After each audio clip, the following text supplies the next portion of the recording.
안녕하십니까, 오토다이리 오종훈입니다. 현대자동차가 LA 모터쇼에서 런칭한 대형 SUV죠, 팰리세이드 오늘 시승을 하겠습니다. 여기 경기도 용인인데요, 여기에서 오늘 국내 출시를 했습니다. 팰리세이드, 현대자동차가 선보인 대형 SUV죠. 풀사이즈 SUV로 국내 SUV 시장에 파란을 일으킬 장본인으로 보입니다. 아주 당당한 디자인으로 무장을 했고 실내는 고급스럽게 만들어진 현대자동차의 플래그십 SUV가 되겠습니다. 벌써부터 시장의 반응이 만만치 않은데요, 계약을 받자마자 약 2만 대가 지금 몰려 있다고 하는데요, 인도를 받으려면 시간이 좀 걸리지 않을까 싶습니다. 가격도 참 착하게 나왔는데요, 3천만 원대에서 4천만 원대 중반대의 가격을 포지셔닝을 해서 좀 더 경쟁력 있는 가격으로 시장에 선보이고 있습니다. 현대자동차 팰리세이드입니다. 네, 뒷좌석입니다. 아주 여유 있는 공간 만날 수 있는데요, 일단 실내가 환해서 좋으네요. 그레이톤 가죽을 적용을 해서 실내를 환하게 만들어 놓고 있습니다. 공간 자체가 주는 고급스러움 만날 수 있습니다. 다리를 꼬고도 충분히 여유 있는 공간을 확인을 할 수가 있고요. 자, 이렇게 자세를 잡고 앉으면 무릎 앞으로 주먹 2개, 한 3개는 들어갈 것 같은 아주 넓은 공간이 남습니다. 일단 뒷좌석 시트 2개가 되어 있는데요, 7인승 차입니다. 원래는 8인승이죠. 옵션으로 7인승을 선택할 수 있고요, 2+2+3 해서 7인승으로 세팅되어진 차입니다. 기본형은 8인승이죠. 도어 트림만 봐도 가죽과 나무 그리고 금속 재질을 사용을 해서 아주 고급스럽게 만들고 있죠. 고급스러운 인테리어의 정석을 잘 따라하고 있습니다. 자, 원버튼으로 완전히 내려가고요, 차창이 완전히 내려가네요. 남김없이 완전히 내려갑니다. 그리고 원버튼으로 올라가고요, 걸리면 다시 리와인드 됩니다. 그리고 이렇게 햇볕 가리개가 적용되어 있어서 강한 햇볕에서 실내를 좀 더 포근하게 연출할 수가 있겠죠. 바닥은 완전히 평평하고요, 센터 터널이 솟아 있지 않아서 좀 더 제한된 공간을 좀 더 넓게 사용을 할 수가 있습니다. 그리고 실내 뒷좌석을 위한 공조장치, 공조 버튼이 들어와 있고, 2열 시트에도 냉풍 시트를 적용을 했네요. 온열과 냉풍을 각각 3단계로 조절을 할 수가 있습니다. 공조장치를 좌우 각각 따로 조절을 할 수가 있고요, 그 아래 220V 전원을 사용할 수 있게 했고 12V 전원구도 들어와 있습니다. 그래서 12V와 220V 각각 사용을 할 수 있어서 캠핑을 하거나 실내 생활을 할 때, 레저 활동에서 좀 더 다양한 전원을 사용을 할 수가 있겠고요. 또 하나는 이쪽에 USB 포트를 앞 시트 뒤쪽에 배치를 했습니다. 스마트 기기를 충전을 할 수 있는 이런 USB 포트를 시트 뒤로 배치를 했습니다. 이런 구성은 처음이죠. 시트 뒤에 USB 포트를 적용을 한 건 아마 처음이지 않은가 싶습니다. 뒷좌석에 앉은 채로 조수석을 이렇게 조절을 할 수가 있죠. 시트를 앞으로 밀어버릴 수가 있습니다. 아주 럭셔리 세단에서나 만날 수 있는 이런 장치인데요, 팰리세이드에도 이런 고급스러운 장치를 적용을 해서 어떤 실내에서 느낄 수 있는 고급스러움을 극대화하고 있지 않은가 싶습니다. 선루프는 앞뒤로 분리해서 배치를 했고요, 앞에 선루프는 열릴 수 있고 뒷부분은 그냥 유리 지붕입니다. 좀 더 환한 실내를 연출을 할 수가 있겠고, 이렇게 달리는 차창 밖의 풍경을 뒷좌석 승객들이 좀 더 여유 있게 감상을 할 수가 있겠죠. 팔걸이가 이렇게 내려와 있네요. 독립된 시트여서 최고급 럭셔리 SUV의 진면목을 이렇게 2열 시트에서 느낄 수 있지 않을까 싶습니다. 자, 7인승이죠. 3열 시트가 남아 있습니다. 3열 시트는 과연 어떤 느낌인지 3열 시트 뒤로 넘어가서 한번 보도록 하겠습니다. 일단 7인승으로서 가운데 통로가 확보되어 있죠. 이 통로를 통해서 뒤로 넘어갈 수가 있겠네요. 뒤로 넘어갈 텐데요, 약간 계단이 져 있습니다. 뒷좌석 좀 높아집니다. 자, 제가 앉았던 그대로 두고 뒷좌석으로 왔더니 조금 좁습니다. 자, 그래서 약간 조절을 할 수가 있겠죠. 2열 시트도 충분한 여유를 갖고 있으니까 말이죠. 자, 3열에 앉아보니 무릎 앞 공간이 상당히 타이트하죠. 하지만 이렇게 똑바로 자세를 앉으면 그래도 주먹 하나 빠듯하게 들어갈 정도의 공간이 남고요, 약간 느슨하게 앉으면 앞 시트에 무릎을 대고 앉을 수가 있겠습니다. 머리 공간 주먹 하나 정도의 여유가 남아 있어서 그렇게 좁다, 답답하다, 제한적이다라는 느낌은 덜합니다.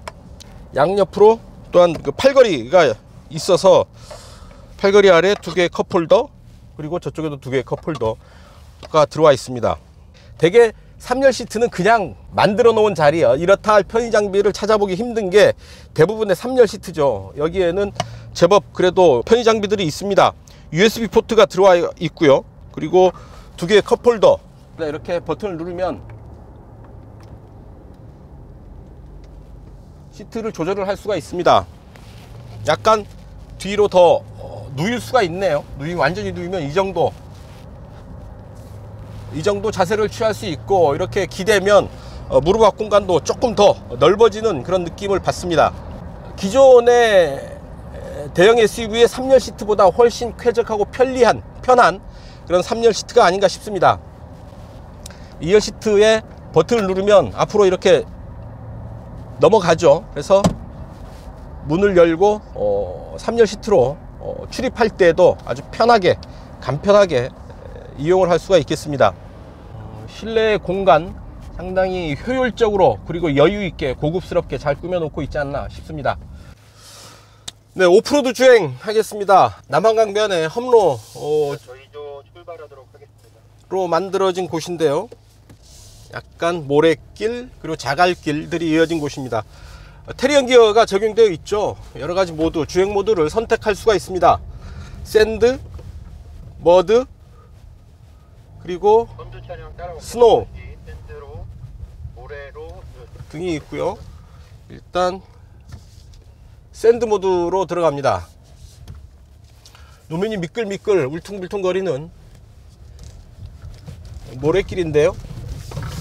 강변의 모래길입니다. 잘 움직이고 있죠. 한번 가속을 깊게 해도 헛바퀴가 돌지 않죠. 약간의 슬립을 허용하는 모드입니다. 그 타이어와 노면 사이에 슬립이 정확하게 이루어지지가 않죠. 약간의 슬립이 일어나면서 약간의 슬립을 허용하면서 타이어의 구동력을 확보하는 그런 모드죠. 이제 일반적인 차들 같으면 저런 그 모래길 같은 데서 타이어가 모래를 파고 들면서 움직이지 못하게 되는 상황에 처하게 되는데요. 그런 상황에서도 그립을 유지하면서 정확하게 움직이고 있습니다. 지금 자갈길입니다. 자갈길은 뭐 따로 주행 모드 택하지 않고도 갈 수가 있네요. 자, 노면에서 올라오는 자잘한 이런 충격들 잘 받아내면서 움직이고 있습니다. 일단 오프로드에서 이런 그 사륜구동 시스템, 좀 더 정교해진 사륜구동 시스템을 채택을 해서 오프로드에서 잘 움직일 수는 있는데요. 이 차 차체가 크죠. 휠 베이스가 깁니다. 그래서 아주 험한 길에서는 흔히 배가 닿는다 그러죠. 가운데 부분이 노면에 닿아서 스터게 처할 수 있는, 그래서 좀 그 차의 데미지를 받을 수 있는 위험도 상당히 큽니다. 그래서 아주 험한 길에는, 특히 굴곡이 심한 길에는 가급적 들어가지 않는 게 좋겠습니다. 휠베이스가 길어서 차체의 구조상 타이어의 구동력 확보하는 별개로 차체가 얹혀버리는 상황이 일어날 수 있기 때문에 그렇죠. 평탄한 정도의, 굴곡이 심하지 않은 정도의, 다만 노면이 험한 길에서는 충분히 움직일 수 있는 그런 성능을 확보하고 있다라고 볼 수 있겠습니다. 자, 이렇게 오프로드, 간단한 오프로드 코스를 주행을 해 봤습니다. 간단하다고는 하지만 아까 그 모래길 같은 경우에는 쉽게 빠져나오기 힘든 길이죠. 그런 길에서 아주 그냥 일반 도로인 것처럼 거뜬하게 움직이는 모습 확인할 수 있었습니다. 전환하도록 하겠습니다. 자, 테리언 기어에서 이렇게 누르면 또 일반 온로드 주행 모드를 택할 수가 있네요. 그러니까 주행 모드 버튼과 테리언 기어 버튼을 하나로, 조그 셔틀 버튼으로 하나에 몰아 넣어서 사용을 할 수 있게 했습니다. 자, 이렇게 오프로드 주행을 마치겠습니다. 이어서 온로드 주행 들어가시죠. 자, 스티어링 휠 한번 볼까요? 하나, 둘, 2.6, 2.7회전 정도 하는데요. 풀사이즈 SUV인데 스티어링 휠 조향비를 아주 타이트하게 가져가고 있네요. 생각 같아서는 거의 5m 육박하는 크기 아니겠습니까? 그렇다면 뭐 3회전까지는 가도 좋지 않을까 하는 생각을 하는데 2.6회전으로 하고 있습니다. 팰리세이드, 입에 딱 와닿는 그런 이름은 아니죠. 좀 그 낯설기도 하고요. 그 캘리포니아 남쪽의 해안 절벽가에 있는 고급 주택단지의 이름에서 따왔다라고 하는데요. 투싼, 산타페, 팰리세이드, 뭐 운이 라임이 맞는 것 같기도 하고요. 뭐 글자 읽기 같은 느낌도 들고, 어쨌든 미국 시장에 미국에 있는 도시의 이름에서 차의 이름을 갖고 오고 있습니다. 그만큼 어떤 그 현대차 SUV들이 미국 시장에 오리엔트되어 있다, 미국 시장 지향적이다 라고도 해석할 수 있지 않을까 싶습니다. 시골에 이런 그 거친 시멘트 도로인데요, 차분하게 잘 가고 있습니다. 시승차는 2.2 디젤 엔진을 얹은 팰리세이드의 최고급 트림 되겠습니다. 가장 비싼 차입니다. 가솔린 3.8 트림보다 더 비싼 모델이죠. 2.2 디젤이 가장 비싼 모델이 됩니다. 비슷한 사이즈의 차들이 있죠. 혼다 파일럿 생각할 수 있을 테고요, 포드 익스플로러, 그리고 기아차의 모하비 등이 이 차와 경쟁하지 않을까 싶습니다. 과속방지 턱을 넘는 느낌이 상당히 부드럽습니다. 차체가 높아서 이런 그 외부 충격에서 흔들림이 클 수 있는데요, 생각만큼 그렇게 크지는 않고 노면 충격도 잘 흡수해내고 있습니다. 자, 디자인 보면 정면 모습은 다른 부분은 사실 눈에 잘 안 띄고요, 아주 대형 와이드한 볼드 앤 와이드 스타일의 대형 라디에이트 그릴이 눈에 확 들어옵니다. 그리고 헤드램프와 중간주행 등이 있는데 어느 게 헤드램프지? 헷갈릴 정도로 어떤 그 전면부의 모습은 잘 정돈됐다기보다는 약간 흩어진 듯한 그런 느낌을 주게 되고요. 램프의 구조가 세로로 배치되어 있어서 리어 램프도 세로로 배치되어 있고요. 그래서 전체적으로 익스테리어의 느낌은 세로의 느낌이 강합니다. 세로로 딱 버티고 서 있는, 기둥이 버티는 그런 느낌을 주고요. 반면에 인테리어는 상당히 견고한 수평 라인을 근간으로 이루어져 있습니다. 견고하고 완강하고 고집스러운 그런 느낌을 주는 그런 인테리어 라인이죠. 인테리어 구조는 가죽과 나무 그리고 금속 재질들이 서로 어우러지는 어떤 고급스러운 인테리어의 기본 공식을 잘 따르고 있습니다. 기어 레버는 시프트 바이 와이어 방식의 버튼식 기어 레버를 적용을 하고 있어서 별도의 공간을 따로 차지하고 있는 게 아니죠. 그냥 누르면 작동을 하게 됩니다. 8단 자동 변속기를 적용을 하고 있고요. 굽어 나가는 도로입니다. 왼쪽 오른쪽으로 이렇게 굽어 나가는 도로인데요. 자, 다시 라인을 잘 타고 가죠. 현대자동차가 자랑하는 스마트 센스가 좀 더 완성도 높게 만들어졌습니다. 이제 눈이 내립니다. 자, 팰리세이드의 앞날을 축복하는 서설이 되지 않을까 싶습니다. 자, 깜빡이를 켜면 계기판에 바꾸는 방향의 후방 상향이 모니터로 보여지기 때문에 굳이 숄더 체크를 할 필요는 없겠습니다만, 그러지 않아도 되겠습니다만, 그래도 직접 고개를 돌려서 후방 시야를 확인하는 버릇 놓아서는 안 되겠습니다. 눈으로 직접 확인하는 게 가장 확실한 방법이겠죠. 다른 이런 그 차의 기능들이 도와주는 부분은 어디까지나 어시스트 기능입니다. 운전자를 도와준다라는 개념인 거죠. 스스로 책임지는 그런 부분은 아닌 것입니다. 자, 10.25인치의 터치스크린 방식의 내비게이션이고요. 맵, 내비, 라디오.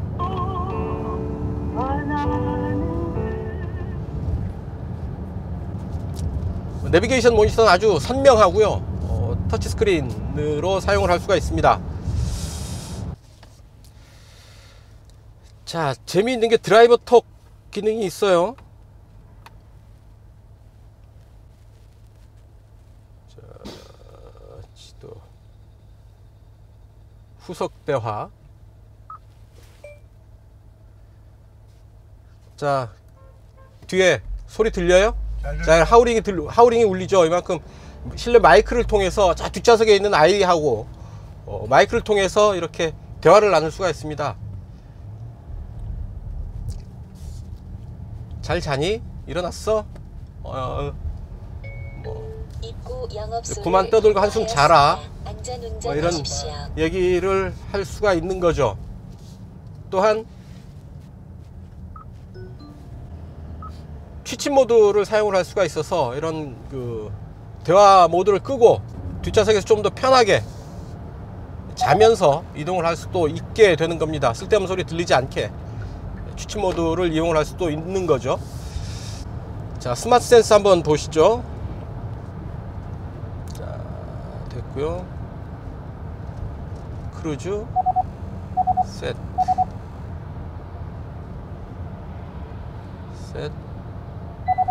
100에 맞췄습니다.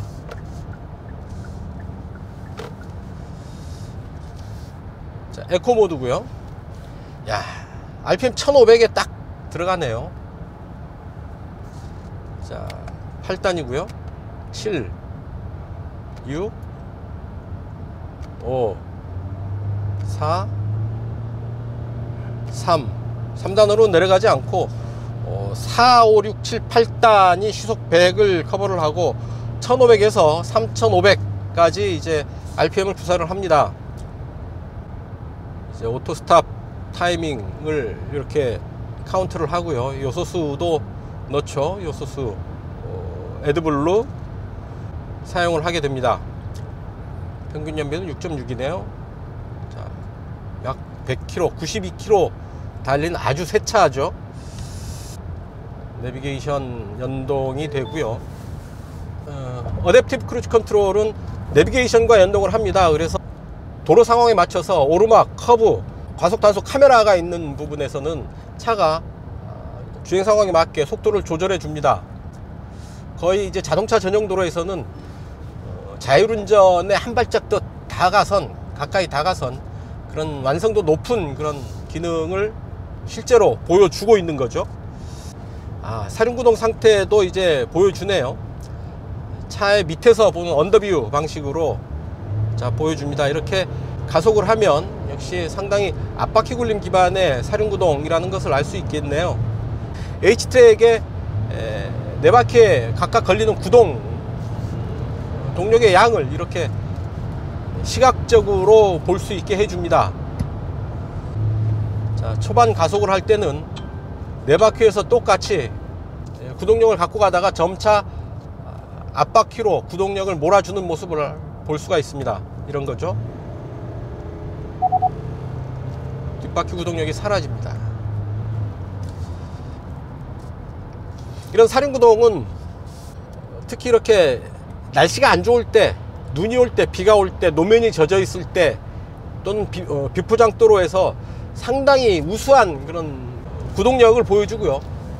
도로 상황에 크게 구애받지 않고 잘 움직일 수 있는 능력을 보여줍니다. 그래서 차에 대한 신뢰성을 갖게 해주고 또한 차의 활동폭이 훨씬 더 넓어지는 그런 효과를 갖게 되죠. 길이 조금 험해도 승용차로는 갈 수 없는 길을 거뜬히 여유 있게 갈 수 있게 되는 거죠. 어쨌든 그런 면에서 이제 겨울철에 특히 움직임이 많은 분들은 사륜구동 시스템을 원하는 경우들이 많죠. 강원도 지역에서는 사륜구동 시스템이 거의 기본으로 요구될 정도로 수요가 있습니다. 자, 왼쪽으로 돌아 나가는 길입니다.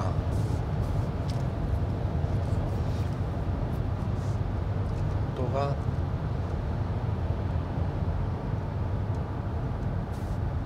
110 정도로 잡고요.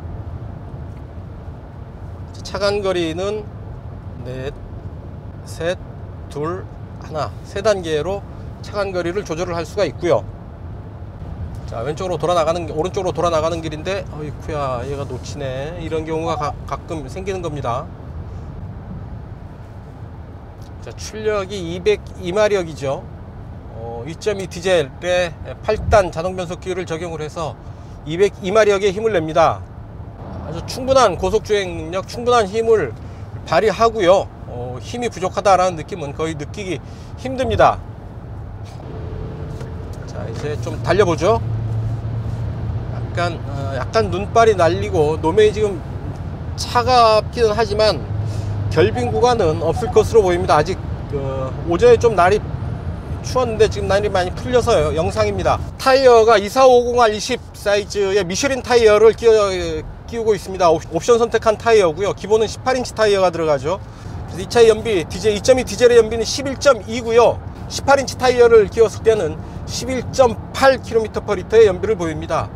차의 크기에 비해서 나름 우수한 그런 연비가 아닐까 싶고요. 디젤이니까 가능한 연비가 아닐까 싶습니다. 3.8 가솔린의 경우에는 18인치 타이어 기준 9km/L의 연비를 보입니다. 상당히 차체 사이즈가 크지만 또 나름 대단하다 싶은 게 차체의 공차 중량이 2톤을 넘기지 않습니다. 디젤은 1900kg 대고요.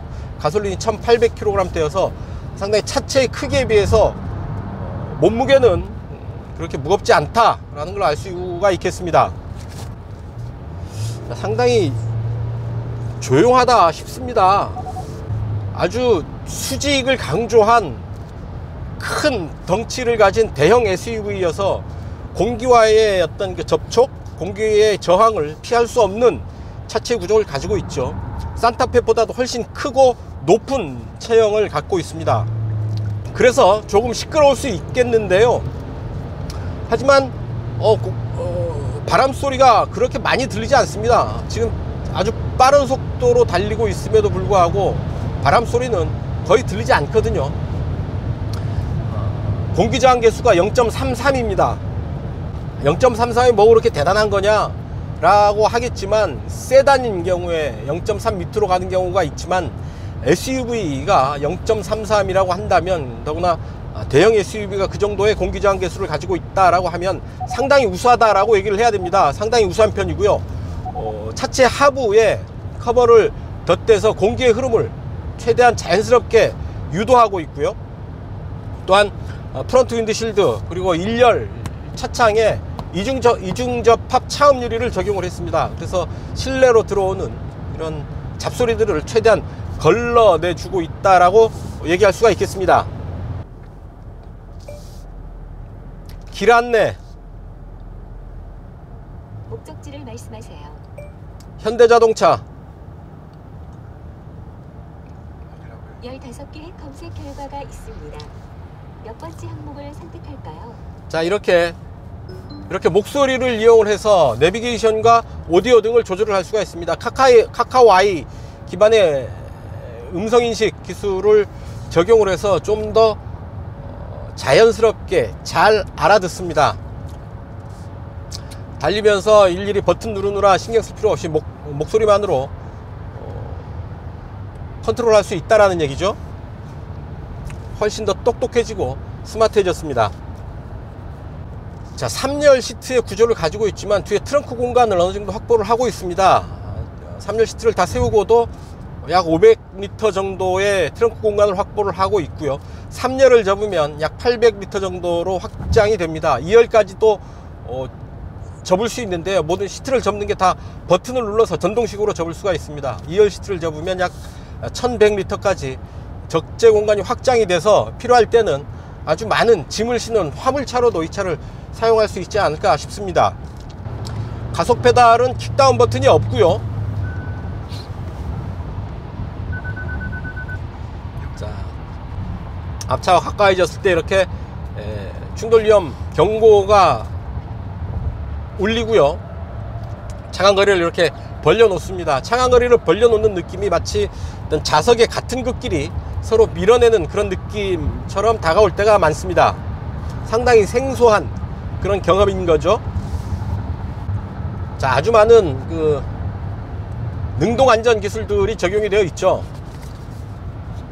차로 유지 보조, 후방 교차 충돌 보조, 전방 추돌 방지 보조, 안전 하차 보조, 후석 승객 알림, 그리고 내비게이션 기반의 스마트 크루즈 컨트롤 시스템, 이런 부분들 적용되어 있어서 운전자가 편안히 운전을 하면 조금씩 비어있는 부분, 놓치는 부분은 차가 잘 어시스트를 해주는 그런 느낌입니다. 아주 똑똑한 조수 하나를 데리고 운전하는 그런 느낌인 거죠. 특히 운전이 조금 서툰 사람들도 이런 그 스마트 센스나 이런 능동 안전 기술들을 적극적으로 잘 활용을 하면 부족한 운전의 상당 부분을 잘 커버해 주지 않을까 싶습니다. 노면의 충격을 잘 받아내는 그런 느낌이 상당히 완성도가 높다라는 느낌을 받는 게요. 분명히 충격은 받지만 그 충격이 거칠게 다가오지가 않고 상당히 어느 정도 잘 컨트롤 되어 있다라는 느낌을 잘 받습니다. 자, 고속도로 주행 보조 시스템으로 전환합니다. 지금 속도를 좀 빨리 가고 있는데요. 스포츠 모드로 한번 가보자. 투.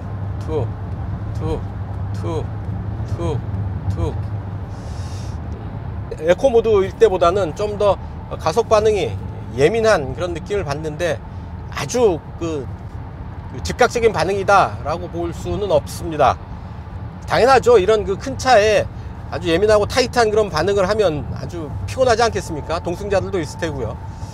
차급에 맞는 어느 정도 여유 있는 차체의 반응 느낄 수 있습니다. 자, 카메라가 가까이 있다고 해서 자, 속도를 이제 줄여주는 겁니다. 카메라 앞에서요. 자, 패들 시프트가 들어와 있습니다. 좀 제 손이 작아서 그런데요. 좀 패들 시프트는 조금 바깥으로 단 1mm라도 좀 더 빼줬으면 어떨까 싶습니다. 패들 시프트 작동하려면 스티어링 휠을 좀 깊숙하게 다시 잡아야 됩니다. 손이 작은 사람에게는 좀 신경 쓰이는 부분이 아닐까 싶은데요. 내비게이션 모니터는 참 깨끗하고 블랙 하이그로시로 테두리를 만들어서 선명하고 깨끗하게 보이는데요. 이 부분은 좀 아쉽네요.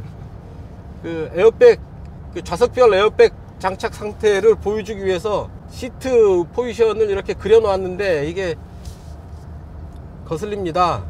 사소한 부분이지만 걸리는데요. 추월 가속 부분은 아주 힘을 여유있게 잘 쓰네요. 정신없이 달리는 가운데 벌써 시승 마무리를 해야 될 시간입니다. 아무래도 차 높이가 있다 보니까 탁 트인 시야를 얻는 대신에 약간 차체의 거동이 불안할 때는 흔들림이 좀 더 증폭되는 그런 느낌이 확실히 있습니다. 흔들림이 더 크게 느껴지는 것일 텐데요. 그건 차체 구조상 어쩔 수 없다라고 보고요. 이거는 차를 그만큼 더 안정적으로 잘 다뤄줘야 된다라는 얘기입니다. 이 차를 타고 고속 질주를 하거나 급하게 코너를 꺾거나 와인딩 코스를 즐긴다거나 이런 식의 드라이브는, 그런 식의 운전은 이 차에 절대 어울리지 않는, 맞지 않는 운전이다 라는 얘기죠. 좀 더 차분하게 안정적으로 이 차를 다뤄줄 때 이 차의 진가를 좀 더 확실하게 잘 느낄 수가 있겠습니다. 여기도 SOS 버튼이 있네요. 한번 여기 이제 SOS 버튼이 있어서요, 긴급 분환센터와 연결 중입니다. 이렇게 연결되는 콜센터 연결을 해서 링크 긴급 분환센터로 연결 중입니다. 이렇게 콜센터와 연결이 돼서. 분환센터입니다. 도움 필요하십니까? 아니요. 이제 시승하다가 좀 잘못 눌렀네요. 죄송합니다. 그러셨어요? 예. 네, 알겠습니다. 예. 안전운전하십시오. 김영환입니다. 예, 수고하셨습니다. 네, 감사합니다. 이렇게 이제 운행 중에 긴급한 상황을 만났을 때는 이렇게 콜센터와 연결을 해서 긴급 구조를 요청을 할 수가 있겠습니다. 혼자 달리고 있지만 늘 어딘가에 연결되어 있다 라는 느낌, 누군가의 보호를, 에스코트를 받고 있다라는 느낌을 받게 되는 거죠. 소비자 입장에서는 아주 든든한 부분이 아닐까 싶습니다. 크렐 오디오를 쓰고 있습니다. 옵션으로 들어온 부분이죠. 역시 크렐 오디오를 선택을 하게 되면 12개의 스피커가 적용되죠. 뭐니 해도 이 차는 가격이 참 메리트가 있지 않을까 싶은데요.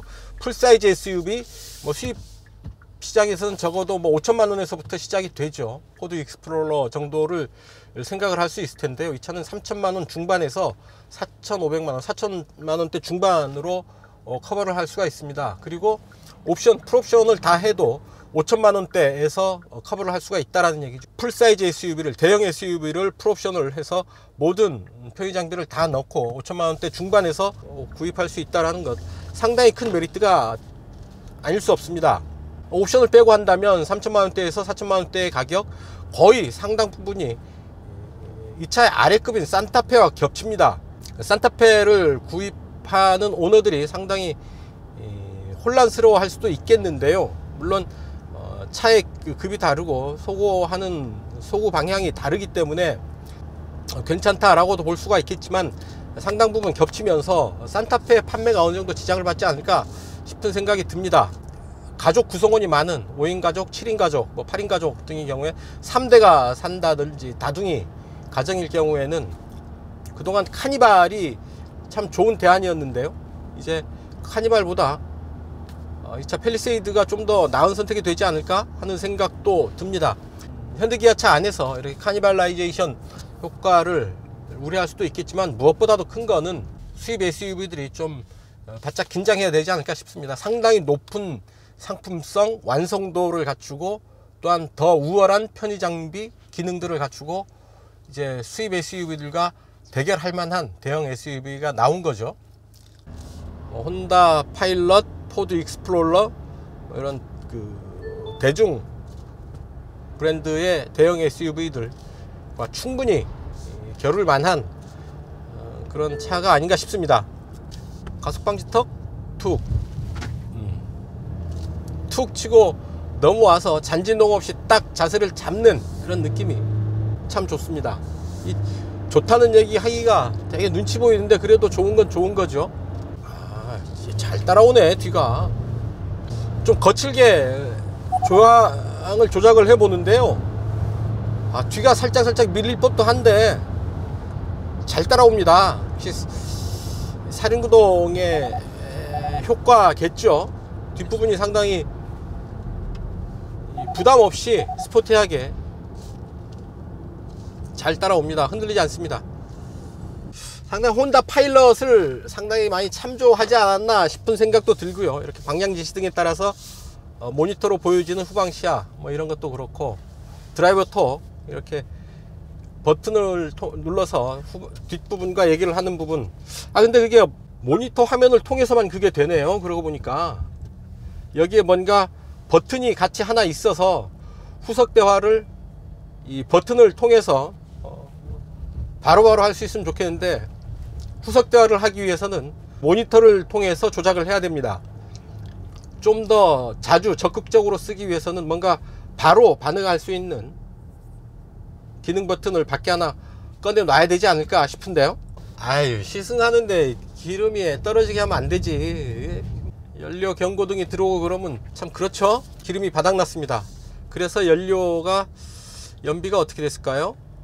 연비를 한번, 평균 연비 7.5 리터당 7.5를 기록했습니다. 워낙 거칠게 다뤘으니까요, 그럴만도 하다 싶지만, 이보다는 조금 더 좋았으면 어떨까, 좀 너무 바닥을 보이는 연비 아닌가 싶은 생각도 듭니다. 짧은 시간 느껴본 팰리세이드입니다. 하지만 인상이 상당히 강렬한 게, 상당히 완성도가 높고 성능도 결코 수입 SUV들에 견줘서 절대 떨어지지 않겠다라는 생각이 듭니다. 현대기아차가 시장에서 이런저런 지적도 많이 받고, 또 경영진은 경영진대로, 노조는 노조대로 욕도 많이 먹고 하지만, 그래도 역시 대한민국을 대표하는 자동차 브랜드답게 상당히 완성도 있는, 완성도 높은 SUV를 잘 만들어냈다 싶습니다. 칭찬하지 않을 수 없고요. 맥스크루즈 단종 이후에 그동안 공백 상태로 비어있던 대형 SUV 시장에 현대자동차가 진짜 마음 독하게 먹고 제대로 된 대형 SUV를 제대로 좀 착한 가격에 내놨습니다. 가격이 얘기하고 있습니다. 그만큼 공격적으로 시장을 공략해 나가겠다라는 의지의 표현일 텐데요. 불과 며칠 사이에 2만 대가 넘는 예약을 받았다고 합니다. 그만큼 소비자들의 관심이 뜨겁다는 얘기고, 시장에서 어떤 변화가 이제 일어날지 이제 시장을 주목해야 될 때가 아닌가 싶습니다. 단도직입입니다. 3열 시트는 셋이 앉기에는 좀 좁은 듯 합니다. 아무리 폭이 넓다고 해도 좌우로 이제 컵홀더를 놓고 그 사이에 다시 셋이 앉아야 되는 그런 구조이기 때문에 아무래도 3열 시트는 3인승으로는 좀 좁은 듯 하고요. 팰리세이드를 측면에서 볼 때 C필러가 강조된 라인을 볼 수가 있는데요. 그 때문에 그 뒷부분이 마치 픽업의 뚜껑을 씌워 놓은 듯한 그런 느낌을 주게 됩니다. 차의 어떤 그 고급스러움을 떨어뜨리는 그런 요인이 아닐까 싶은데요. C필러를 강조하는 것보다는 마저 루프라인을 살려서 D필러 쪽으로 그 라인을 끌어내는 게 더 낫지 않나 싶습니다. 차 폭이 워낙 넓습니다. 넓어서 실내 공간을 확보하기에는 상당히 유리한 구조이지만 또 디메리트, 반대급부도 있죠. 좁은 주차장, 좁은 골목길에서는 상당히 신경 쓰일 테고요. 차체 옆면을 특히 도어 있는 부분 이제 긁힐 위험이 있지 않을까 싶습니다. 문콕할 수 있는 상황도 제법 있을 테고요. 어쨌든 넓어서 좋은 면이 있지만 좁은 공간에서는 상당히 신경이 거슬리는 일도 제법 있겠습니다. 하나, 둘, 셋. 처음에 힘을 모으는데 시간을 좀 많이 지체를 하네요. 멈칫거리는 시간이 제법 됩니다. 한 1초 이상 잡아먹는 것 같은데요. 그래서 급출발 차를 거칠게 다루기보다는 부드럽게 잘 끌어올리는 게 좋지 않을까 싶습니다. 좀 나은데요. 이게 더 빠르겠어요. 그러니까 가속을 할 때 킥다운을 바로 들어가는 게 아니라 부드럽게 밟아서 차가 탄력을 받은 다음에 킥다운을 하는 게 훨씬 더 효율적이지 않을까 싶습니다.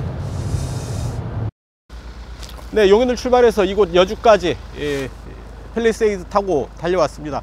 시승 현장에 기자들 사이에 칭찬이 자자합니다. 아주 차의 완성도가 높다는 얘기일 텐데요. 대형 SUV의 다크호스를 만나는 그런 기분입니다.